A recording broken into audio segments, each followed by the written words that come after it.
The girl no one wanted. This is the story of Jacob, Rachel and Leah, and it comes from Genesis chapter 29 to 30. There were once two sisters. The youngest sister was very beautiful and her name was Rachel. But the oldest sister wasn't beautiful at all.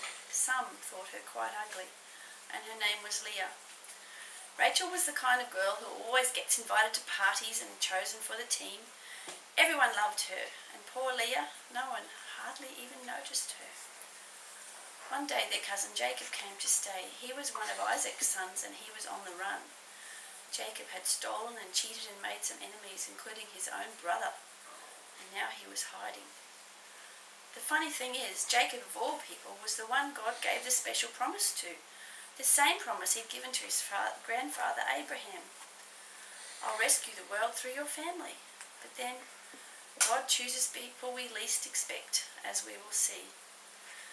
Jacob stayed a long time working for his uncle Laban. One day Laban said, "Jacob, I've decided to pay you for your work. What do you want?" A sudden thought struck him. "How about one of my daughters?" Jacob looked at Rachel and he looked at Leah. Who would he choose? Of course, he chose Rachel. "I'll work for 7 years for free," Jacob said, "if I can marry Rachel." So Jacob worked 7 years and at last his wedding day arrived. But that night Laban played a nasty trick on Jacob. Instead of sending Rachel to marry Jacob, he sent Leah. Now in those days they didn't have electricity, so it was dark in their tent, and besides the women wore veils and you couldn't see their faces properly. So Jacob suspected nothing. The next morning Jacob woke up and screamed. His new wife was lying beside him, but it wasn't Rachel. It was Leah. Jacob jumped out of bed. "Laban," he cried, "you scoundrel!" But Laban said, "Work for me for another 7 years and then you can marry Rachel." So Jacob worked for Laban another 7 years and at last Rachel became his wife. Now Jacob had 2 wives, but of his 2 wives, Jacob loved Rachel the best. "No one loved me," Leah said. "I'm too ugly." But God didn't think she was ugly. And when he saw that Leah was not loved and that no one wanted her, God chose her to love her specially, to give her a very important job. One day God was going to rescue the whole world through Leah's family.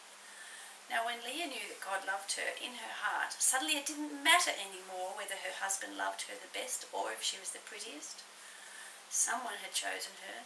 Someone did love her with a never stopping, never giving up, unbreaking, always and forever love. So when Leah had a baby boy, she called him Judah, which means, "This time I will praise the Lord." And that's just what she did. And you'll never guess what job God gave Leah.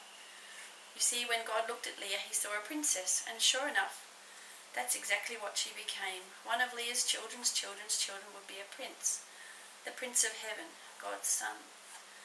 This prince would love God's people. They wouldn't need to be beautiful for him to love them. He would love them with all of his heart, and they would be beautiful because he loved them, like Leah. The end.